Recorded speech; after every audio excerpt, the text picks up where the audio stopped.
दक्षिण विधानसभा की जनता ने ठान लिया है, मन बना लिया है कि इस समय परिवर्तन होगा, बदलाव होगा, नया चेहरा आएगा, कांग्रेस का चेहरा आएगा।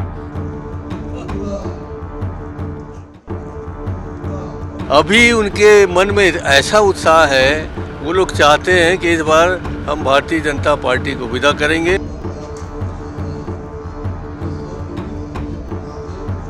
कर लेते, गृह मंत्री कहाँ है, मुख्यमंत्री कहाँ है, कौन लाइडर संभाल रहा है, कौन राज चला रहा है, ये तो अभी तक पता नहीं। रायपुर दक्षिण विधानसभा में उपचुनाव हो रहे हैं और उल्टी गिनती शुरू हो चुकी है। 13 तारीख को मतदान है और इससे पहले कि आप देखिए कांग्रेस के सभी बड़े नेता जो है वोट मांग रहे हैं। आप देखिए दीपक बैज जी, प्रदेश कांग्रेस अध्यक्ष नेता प्रतिपक्ष चरणदास महंत जी। सबसे पहले दीपक बैज जी से जानेंगे। दीपक बैज जी, आप लगातार घूम रहे हैं, लोगों के बीच जा रहे हैं, रिस्पांस क्या मिल रहा है? जबरदस्त रिस्पांस है, जबरदस्त उत्साह है। इस समय दक्षिण विधानसभा की जनता ने ठान लिया है, मन बना लिया है कि इस समय परिवर्तन होगा, बदलाव होगा, नया चेहरा आएगा, कांग्रेस का चेहरा आएगा। मतलब सुन लीजिए कि भारतीय जनता पार्टी का उल्टा गिनती शुरू हो चुका है। जी, हमारे साथ जो है महंत जी हैं। महंत जी, आप भी घूम रहे हैं, इससे पहले भी आप कई बार घूमे हैं यहाँ पर, इस बार क्या कुछ नया दिख रहा है? मैं कल से ऐसे मोहल्लों में जा रहा हूँ जो अब तक भाजपा को वोट देते थे, चाहे वो अब नाम नहीं लूँगा, मगर अभी उनके मन में ऐसा उत्साह है, वो लोग चाहते हैं कि इस बार हम भारतीय जनता पार्टी को विदा करेंगे और आकाश शर्मा को वोट देके इस सरकार को भी चेतावनी देना चाहते हैं जो 10 महीने में यहाँ है, 10 महीने से है और सिवाय हत्या, बलात्कार, लूट खसोट के कुछ नहीं हो रहा है। ऐसे सरकार से वो दुखी हैं और उससे क्षमा वो चाहते हैं, क्या बोलते हैं, मुक्ति। जी सर, एक लास्ट सवाल था दोनों से। आप लोग चूंकि कांग्रेस पूरे शहर में लॉ एंड ऑर्डर को लेकर सवाल उठा रही, जनता के बीच जा रहे हैं, तो आप वही बात कह रहे हैं, लेकिन वो कह रहे हैं बीजेपी के नेता जब जनता के बीच जाते हैं, मतदाता के बीच जाते हैं, तो कहते हैं कि आप लोग कर रहे हैं ये सारी चीज़ें। शॉर्ट में आप बताएंगे और आप बताएंगे। शर्म आना चाहिए।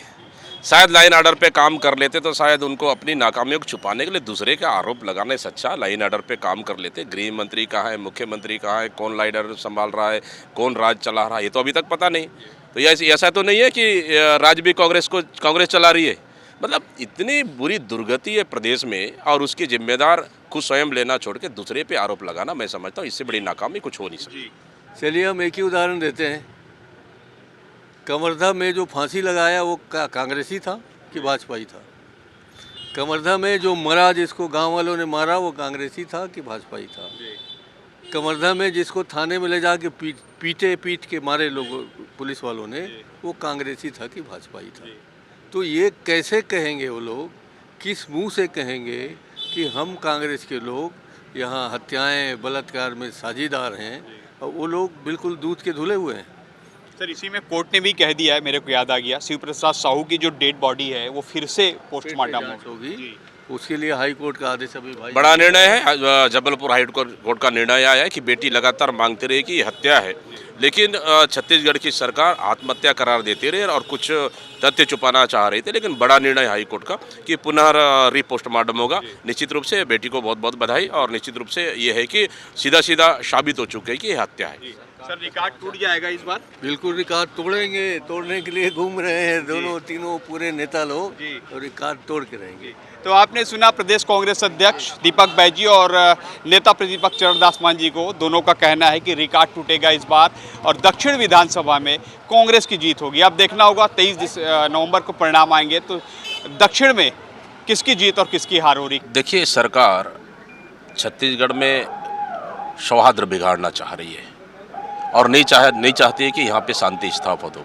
किसी भी धर्म जाति को अपनी बात रखने का अधिकार है, मैं समझता हूँ कानून में प्रावधान है, अगर उसको रोकना गलत है। और जिस तरह से अगर कोई अपनी बात रखना चाहिए तो प्रशासन अपना नियम कानून के हिसाब से उनको अनुमति दे देना चाहिए, लेकिन किसी को रोकना, मैं समझता हूँ अपनी बात रोकना, अभिव्यक्ति को रोकना सरकार का तानाशाही है। सरकार की कोई मंशा है इसलिए ये सब रोक रहे हैं? मुझे लगता है कि सरकार कहीं ना कहीं यहाँ पे एक अशांति का वातावरण बनाना का मुझे लग रहा है टारगेट रखा है, इस वजह से इस तरह का माहौल पैदा कर रही है। ठीक है। कैमरामैन रमन शंकर के साथ सौरभ सिंह परिहार, IBS 24 रायपुर।